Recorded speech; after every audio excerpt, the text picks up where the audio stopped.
Le psaume 96. Et je lis dans la Bible de la Colombe. Chantez à l'Éternel un cantique nouveau. Chantez à l'Éternel toute la terre.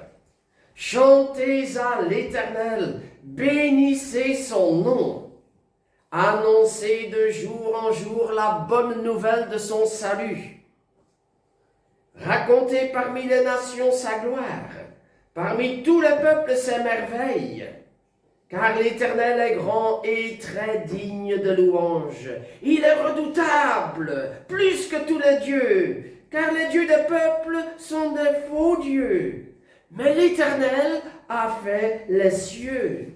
L'éclat et la magnificence sont devant sa face, la puissance et la splendeur dans son sanctuaire.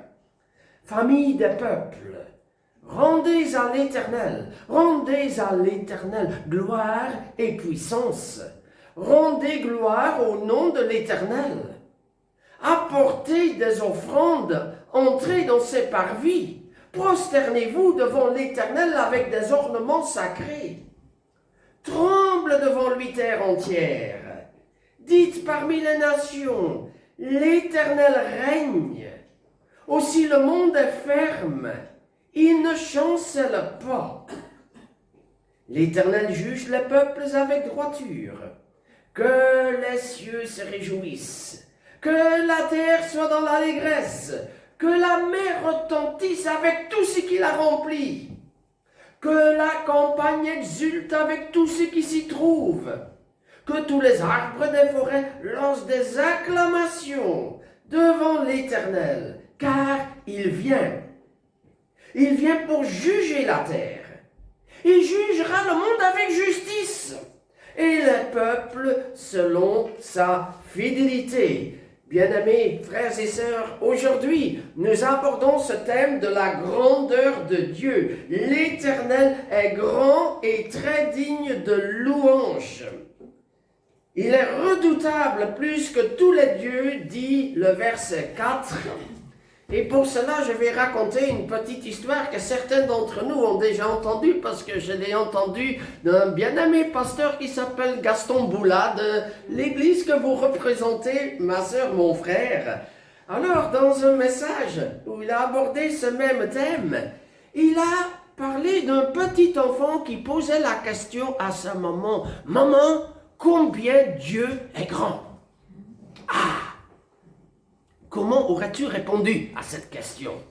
Et cette maman, a réfléchi un instant, a regardé au ciel, elle voyait un avion, elle dit, mon fils, est-ce que tu vois l'avion qui vole là-haut, devant cette traînée de condensation? Dis-moi, cet avion, il est comment? Maman, cet avion est tout petit. Ah, tu as bien répondu, mon fils, mais je vais te donner la suite de la réponse, mais tu dois me donner quelques jours. Alors, quelques jours plus tard, maman a organisé un voyage et a amené son fils à l'aéroport. Et ils sont arrivés au niveau de la porte de l'embarquement et là se trouvait l'avion. Mon fils, qu'est-ce que tu vois là-bas? Un avion. Il est comment cet avion? Mais il est tout grand. Alors, mon fils, te rappelles-tu il y a quelques jours? Tu as vu l'avion tout petit. Tu étais loin. Et tu l'as vu tout petit. Maintenant que tu es près, tu le vois comme il est, dans toute sa grandeur.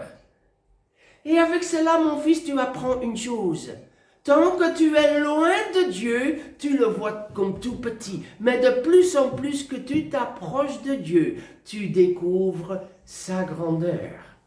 Est-ce que nous ne sommes pas comme ce petit garçon qui est en train de s'approcher du Seigneur et qui est en train de plus en plus à découvrir la grandeur de Dieu?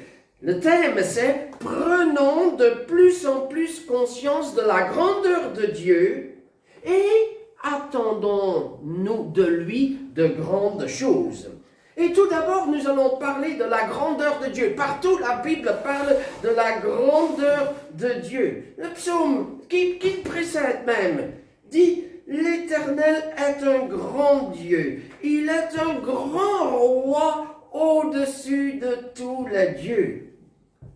Et notre première réflexion est de dire que le Dieu de la Bible s'est toujours distingué des autres divinités.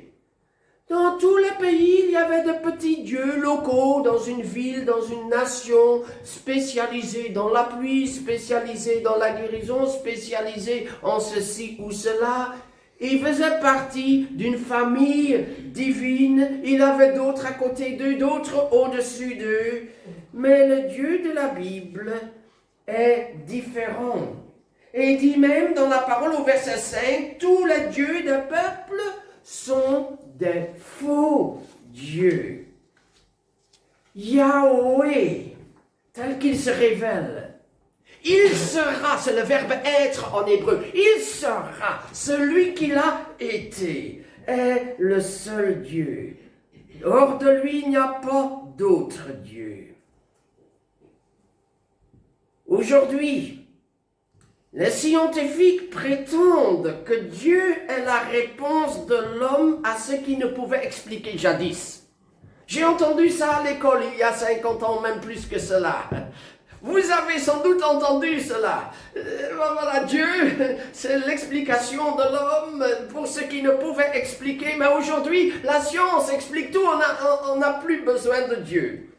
Il est très intéressant qu'un homme qui est un professeur en mathématiques de l'université Oxford ou Cambridge, peu importe, c'est John Lennox, il dit qu'il a remarqué, après beaucoup de réflexions, que quand les scientifiques parlent de Dieu, ils ne parlent pas du Dieu de la Bible. Quand on dit que ce Dieu est l'explication de ce qu'on ne comprend pas, eh bien, ce n'est pas le point de vue des chrétiens, qui est le point de vue de Genèse 1, verset 1. L'Éternel créa les cieux et la terre. Il a tout créé. Toutes choses relèvent de sa création. Pas seulement certaines questions que nous nous posons. Il est le Dieu qui comprend le tout. Alors cette divinité des athées, souvent rejetée, n'est pas le Dieu des chrétiens. Il y a là un grand problème de communication, sujet relevé par John Lennox, dans qui je recommande vivement d'écouter cette vidéo sur YouTube, surtout en anglais. J'en ai vu une avec une traduction française qui n'était pas de qualité. Donc voilà, des hommes qui réfléchissent. Le Dieu de la Bible est plus grand que les philosophes. Et Blaise Pascal l'avait déjà dit, Dieu de Jésus-Christ, pas le Dieu des philosophes. Deuxième réflexion, c'est que ce Dieu que nous connaissons est celui qui a fait les cieux.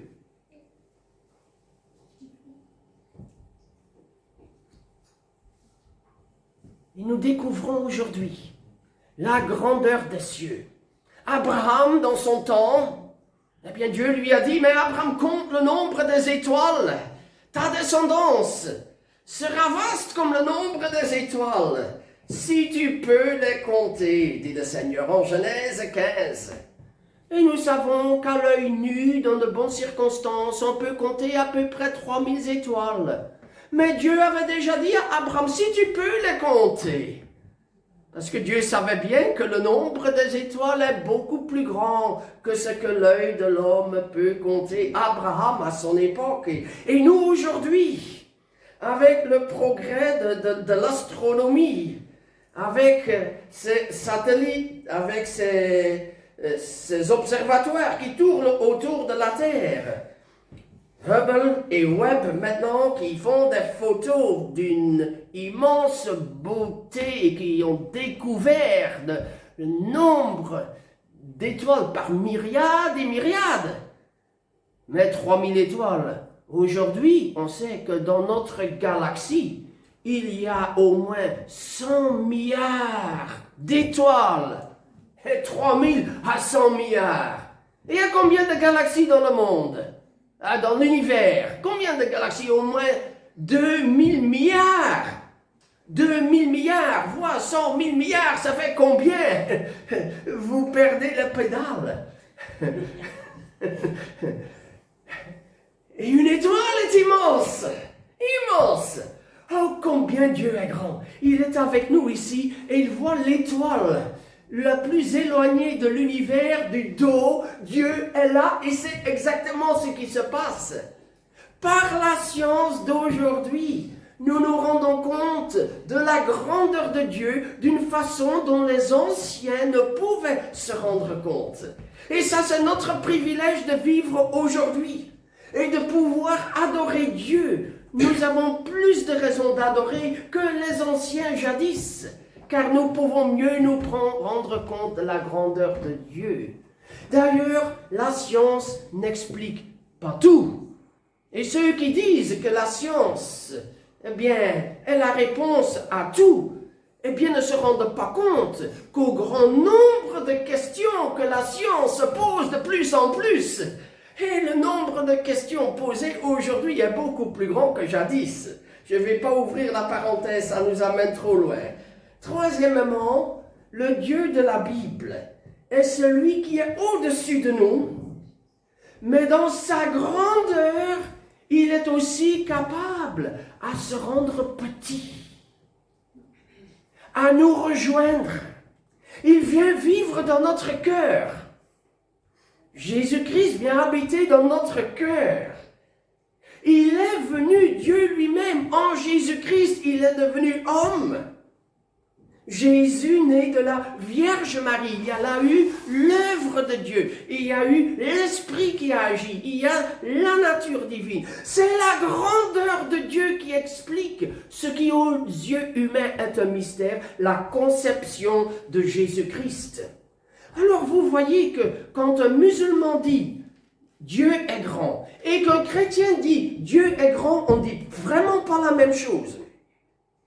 Les mêmes mots, mais le Dieu de l'islam est uniquement transcendant, il ne peut pas entrer dans l'histoire de l'être humain, tandis que le chrétien, dans toute sa grandeur, peut se rendre homme et s'est rendu homme et est venu vers nous en Jésus-Christ.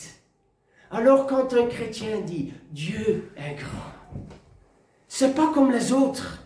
Oh bien-aimés, il faut que nous prenions conscience de cette affirmation. Dieu est grand. Les musulmans le prononcent si souvent, mais nous, comme chrétiens, avons-nous réellement saisi la grandeur de Dieu? Bien-aimés, est-ce que nous sommes dans notre histoire du départ? Est-ce que nous nous voyons dans la maman ou dans l'enfant qui a encore tout à apprendre? Voilà. Je crois que nous avons encore beaucoup de chemin à faire. Ce qui veut dire dans sa grandeur même, Dieu est intervenu dans l'histoire, est devenu homme et a souffert. A souffert la honte, a souffert la mort la plus atroce sur la croix. Notre Dieu, il a éprouvé la souffrance en Jésus-Christ. Cela n'existe pas en d'autres religions, ça n'existe pas en l'islam, ça n'existe pas, mais cela existe dans la foi chrétienne. Dieu est devenu homme, nous a rejoints en Jésus, jusqu'à éprouver la honte et la souffrance la plus indicible. Alors quand nous souffrons, nous avons un Dieu dans sa grandeur qui nous comprend puisqu'il a souffert. Tout autre chose que le Dieu de l'islam, qui reste transcendant et qui n'a jamais éprouvé lui-même la souffrance. Quatrième élément, c'est la grandeur du salut. Jésus est l'agneau de Dieu qui ôte le péché du monde. Et le salut, ce n'est pas une invention. Quand Dieu a vu Adam et Ève qui ont tout gâché, ils ont dit « Ah, on doit trouver une solution. Ah oui, je vais faire quelque chose. On va envoyer Jésus-Christ quelques milliers d'années plus tard. » Non. Depuis l'éternité, c'était le plan de Dieu, son projet d'amener Jésus-Christ comme notre sauveur dans sa préscience. Dieu savait que l'homme allait pécher. Et il avait déjà, depuis l'infini des temps, prévu l'envoi de son Fils dès sa naissance, Jésus s'appelle Jésus, c'est-à-dire l'Éternel sauve, et sa mission est donnée, car c'est lui qui sauvera son peuple de ses péchés. Sa mission est là depuis le début. Et Jésus a vécu sa vie, toute sa vie, sachant quel serait l'aboutissement. Ceux qui l'attendaient, la croix, il le savait. Il était conscient. Et pourtant, cela n'a pas handicapé dans son ministère et cela ne l'a pas amené, comme Jonas, à fuir au bon moment quand ça devenait trop chaud pour aller à l'autre bout du monde. Il a été jusqu'au bout. Il a donné sa vie en rançon pour beaucoup. Il a dit avant de mourir. Et l'Épître aux Hébreux nous parle du grand salut. Il s'est donné il a payé le grand prix. Et là, son œuvre de salut est vraiment ce qui est le plus merveilleux, l'expression la plus glorieuse de l'amour de Dieu pour nous, qui nous aime, qui nous cherche, qui veut nous avoir avec lui, qui veut nous sauver. Ce grand salut. Et puis, cinquième élément, Dieu sonde nos cœurs. Nous pouvons observer nos proches. Mais je ne peux pas lire dans vos pensées, heureusement, vous direz. Ah oui, évidemment, je dirais la même chose, heureusement. Mais Dieu nous sonde, connaît nos pensées. Il connaît nos paroles avant que nous les prononcions. Il connaît toutes nos pensées les plus infâmes. Il voit toutes nos fautes, toutes nos amertumes, nos paresses et nos autosatisfactions. Il nous connaît mieux que nous-mêmes. Nous ne voyons que l'iceberg de ce qui ne va pas en nous. Le Seigneur voit tout ce qui est dedans. Il voit tout, c'est terrible. Mais à la fois, il est ce Dieu de compassion qui fait grâce. Et là, nous nous rendons compte de la grandeur du pardon qu'il nous donne. Il ne nous pardonne pas seulement de 1 ou 2 fautes, manquements, attitudes inconvenantes.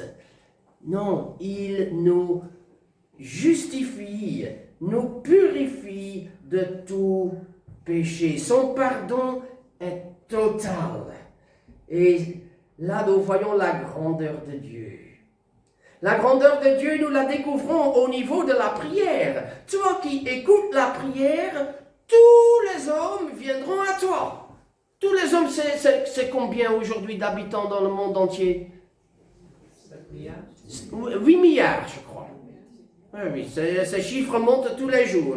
Je crois que nous sommes à 8 milliards d'habitants. En d'autres mots, si aujourd'hui, en ce moment, 8 milliards de personnes prient, le Seigneur est capable de les écouter tous. Il ne va pas dire, c'est un peu trop long, il y a encore d'autres qui attendent, tais-toi maintenant, je vais à un autre. Dieu, dans sa grandeur, il écoute des chrétiens ou d'autres personnes qui crient à lui de tous côtés de la terre. Et pas qu'une église avec une cinquantaine de personnes, non, aux 4 coins de la terre. Pas seulement ici en Belgique, aujourd'hui je visite la Belgique et demain je vais ailleurs. Comme certains prédicateurs qui passent quelques jours ici, qui vont ailleurs, le Seigneur écoute nos prières partout. 8 milliards de personnes. Et quand quelqu'un est trop long, il dit c'est pas trop long, je vais t'écouter jusqu'au bout. Et je prends le temps, on est le bienvenu. J'ai écrit une lettre au roi par rapport à une situation, je l'ai expliqué, et j'ai eu comme réponse, j'ai mon agenda trop rempli. Et évidemment, nous comprenons, les grands sont tellement sollicités, ils sont des humains. Ils n'ont pas le temps pour tout le monde. Nous ne sommes pas assez importants pour notre roi. Mais quel privilège! Nous avons le roi des rois et chaque jour, sans prendre rendez-vous, nous sommes les bienvenus chez lui et il n'y a pas de file d'attente. Tu entres tout de suite. Il y en a qui râlent quand il y a des files d'attente. Auprès du Seigneur, bien-aimé, il n'y a pas de file d'attente. Et pourtant, il doit quelquefois gérer des centaines de millions de personnes à la fois qui le prient. Oh, que mon Dieu est grand. Et toi, mon frère, toi, ma sœur, pour le Seigneur, tu es important. Et il n'a pas dit sujet interdit, pas de questions à poser quand on va auprès de sommités ou même de journalistes. Eh bien, il ne faut pas poser telle ou telle question. Auprès du Seigneur, nous pouvons venir avec toute question que nous avons. Que le Seigneur est grand. Il écoute et répond à nos prières. Qu'il est grand, avec tous les termes qui sont employés, l'éclat, la magnificence, la puissance, la splendeur, la gloire. On voit que les mots humains ne suffisent pas pour décrire la majesté de Dieu. Cela veut dire que Dieu, dans sa grandeur, nous dépasse toujours infiniment. Il est toujours plus grand. Même la maman dans notre histoire dit, voilà l'avion. Mais qu'est-ce que la maman avait compris de toute la technologie, de toutes les lois d'aérodynamisme, de tous les programmes ordinateurs, de tous les systèmes qui sont redondants, s'il y a un tombe en panne, il y a un deuxième, troisième qui reprennent. Qu'est-ce que la maman sait sur toute la composition de l'avion? Eh bien, de la même façon, nous nous approchons de Dieu et nous voyons sa grandeur, mais en réalité, c'est encore beaucoup plus grand. Bien-aimés, je veux vous inviter à méditer la grandeur de Dieu, à devenir silencieux devant le Seigneur, à le chercher, à vous poser aussi à la maison la question, qu'est-ce qui m'amène moi à me rendre compte de la grandeur de Dieu? J'ai enlevé 7 sujets, mais il y en a plein d'autres à relever. Quels sont d'autres points qui te rendent conscient, toi, de la grandeur de Dieu? Vraiment, je t'appelle à méditer la majesté de Dieu. Alors, quelles en sont les conséquences? Alors, les conséquences d'une prise de conscience de la grandeur de Dieu, c'est tout d'abord que nous nous découvrons tout petits. Le psaume 8. Qu'est-ce que l'homme pour que tu te souviennes de lui? Il avait dit que ton nom est magnifique sur toute la terre, ta majesté domine le ciel. Qu'est-ce que l'homme? Et là, l'homme se trouve petit. Bien-aimés, quand nous méditons la grandeur de Dieu, nous devenons petits. Et nous nous trouvons à notre juste place. Alors ça doit nous amener à l'humilité. Un deuxième élément, c'est ce que le psaume dit dès le premier verset. Chantez à l'Éternel, un cantique nouveau, chantez à l'Éternel toute la terre. Bénissez son nom. Voilà, nous sommes appelés à louer le Seigneur. Et il est grand, et il est digne que nous lui donnions notre temps, que nous lui donnions notre dimanche, que nous prions chaque jour un temps de le prier. Il en est digne parce qu'il est grand. Et il est ce Dieu de toute grâce. Il est digne que nous nous rassemblions, que nous nous prosternions. Mais surtout, la suite est que les cieux se réjouissent, que la terre soit dans l'allégresse. Et c'est ce que Dieu nous donne quand nous le prions, quand nous le louons, quand nous découvrons la grandeur de la grâce. Nos cœurs se remplissent de joie. Qu'il vente, qu'il pleuve, qu'il fasse jour ou nuit, qu'une tuile me tombe dessus, 2, 3, eh bien rien ne peut nous ôter la joie de l'Évangile. Rien ne peut nous ôter Jésus-Christ. Et un chrétien tient ferme, parce que Jésus a tout accompli à la croix. Chantons le Seigneur, même des cantiques nouveaux. Et un troisième élément, c'est que, verset 3, racontez parmi les nations sa gloire, parmi tous les peuples ses merveilles. Un chrétien proclame ce que Dieu fait dans sa vie. Il est un témoin. Ce Dieu agit, ce Dieu répond aux prières. Il est avec nous et nous partageons ses merveilles. Annoncez de jour en jour la bonne nouvelle de son salut. Verset 2. C'est le salut, c'est délivrance. comment il intervient dans ma vie. Nous le partageons. Et dans la version grecque ici du texte, c'est le même, c'est la racine du verbe qui a donné le mot évangile qui est employé. Donc, dans la bonne nouvelle de son salut, nous voyons de loin, 1000 ans plus tard, Jésus est venu. Et comme chrétiens vivant 2000 ans après Jésus-Christ, voilà, nous voyons que parler de la grandeur de Dieu, c'est parler de la grandeur de l'Évangile, de la grandeur de l'amour de Dieu pour tout être humain. Bien-aimés, Jésus nous enseigne aussi de prier avec foi en son nom.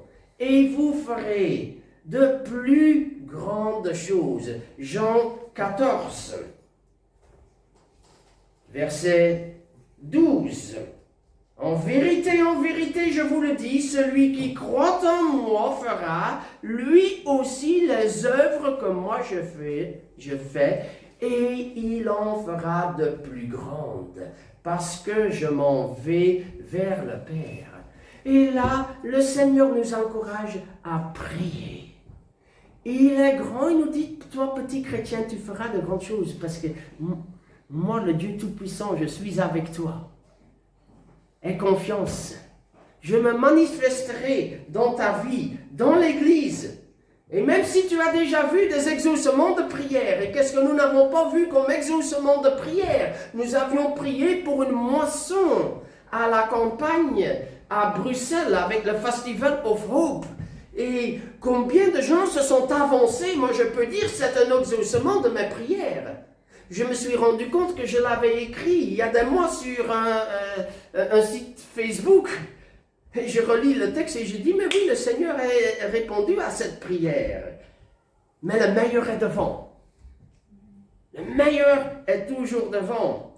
Croyons que le Seigneur fera encore de grandes choses pour nos couples, pour nos familles, pour notre Église, pour notre pays, pour tant de gens qui nous sont précieux, pour l'Église. Croyons que le meilleur est encore devant. Et bien aimés, depuis 2 ans d'attente, ici, je constate, comme d'autres églises, il n'y a toujours pas de pasteur. Est-ce que ça fait reculer l'Église? Ou est-ce que ça fait avancer l'Église? Parce que Jésus, le bon berger, il est là. Est-ce que sans pasteur, une Église doit reculer? Ah non! Parce que le Seigneur est avec nous. Le bon berger est avec nous. Et moi, je crois que le Seigneur veut nous bénir, même sans pasteur. Parce que le bon pasteur est là.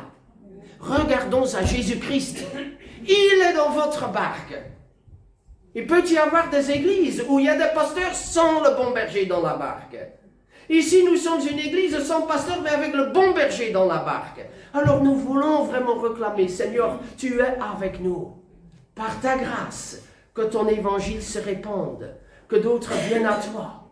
À Nivelles, nous voyons aussi une croissance de l'Église pour le moment. Église sans pasteur.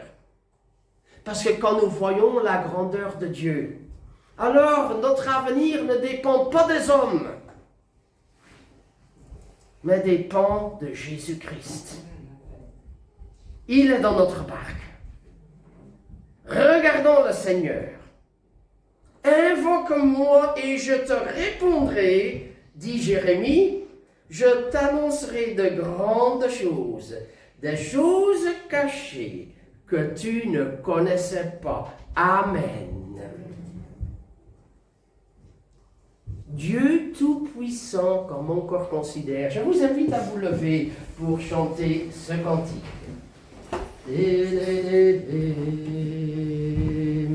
Dieu Tout-Puissant, comme mon cœur considère, tout l'univers et par ton pouvoir, le ciel d'azur, les éclairs de ton air, le clair matin ou les ombres du soir.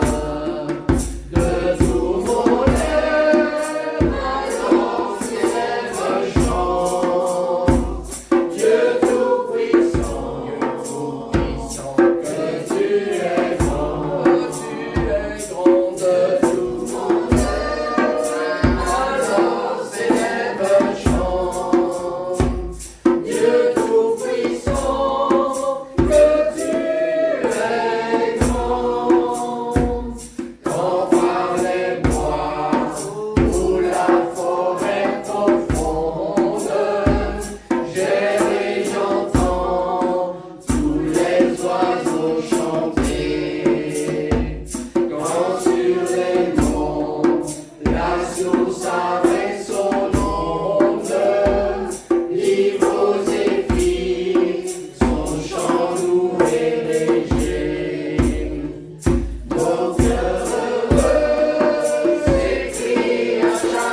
Seigneur nous rassemble autour de sa table.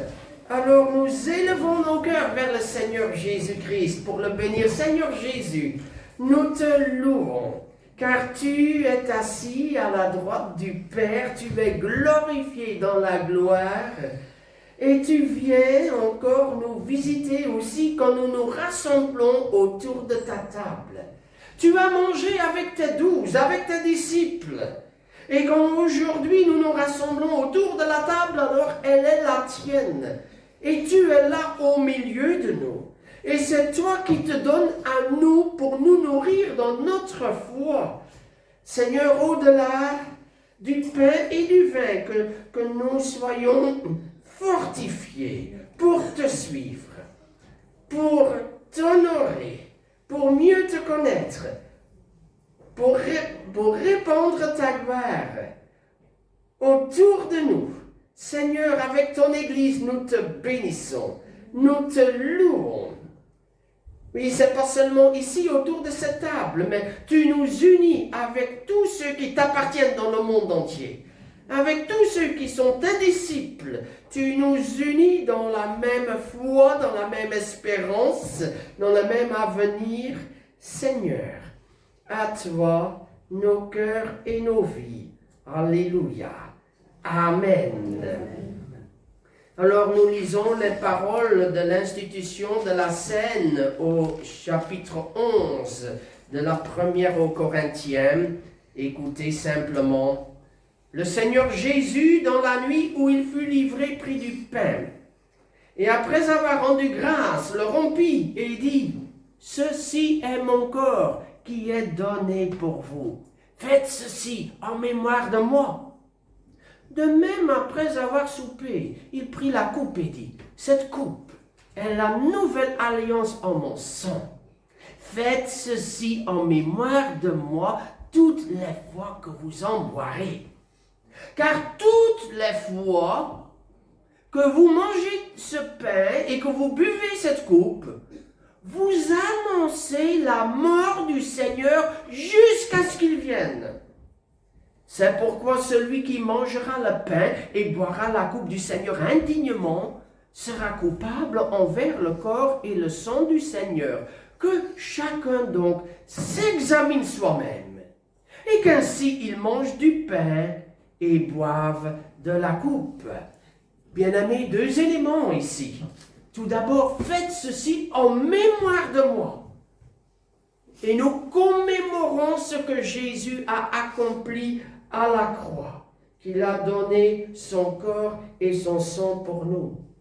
Et deuxième élément, c'est qu'il nous interpelle à nous examiner nous-mêmes. Que chacun donc s'examine soi-même.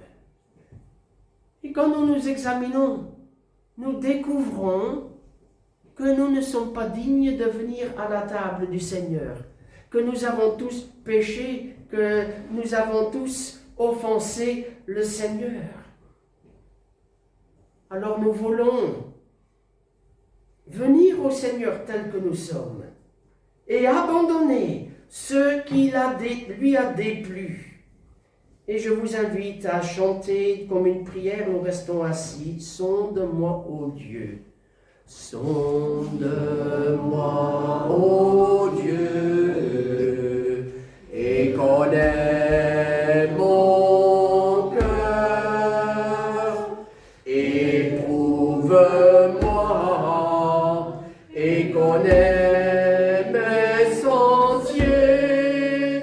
Regarde si je suis sur une mauvaise voie et conduis-moi sur la voie de l'éternité. Oui, sonde-moi, Seigneur, sonde mon cœur. Car moi, je me vois, nous nous voyons comme des presque parfaits. Mais quand ta lumière brille, quand nous sommes confrontés à ta grandeur, Seigneur, de plus en plus nous voyons ce qui ne convient pas. Et nous te demandons, Seigneur, pardonne-moi là où j'ai blessé un frère, une sœur, là où j'ai tenu des propos qui n'avaient pas leur place, là où je n'ai pas édifié quelqu'un, là où j'ai oublié celui qui était dans le besoin, il n'a vu personne sur son chemin. Seigneur, mes paresses, tu connais. Seigneur, vraiment, dans ma façon de conduire, j'ai pu énerver quelqu'un dans tant de petits détails de ma vie. Seigneur, tu me connais, pardonne, purifie et aide-nous à toujours discerner ta voix. Je n'ai pas toujours discerné ta voix cette semaine. Seigneur, pardonne-moi et apprends-moi à trouver chaque jour ta voix dans les petits détails pour que je te suive, Seigneur Jésus. Alléluia. Amen. Et comme enfants de Dieu, nous prions la prière que le Seigneur nous a enseignée.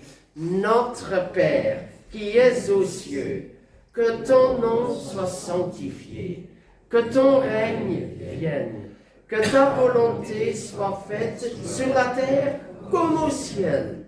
Donne-nous aujourd'hui notre pain de ce jour.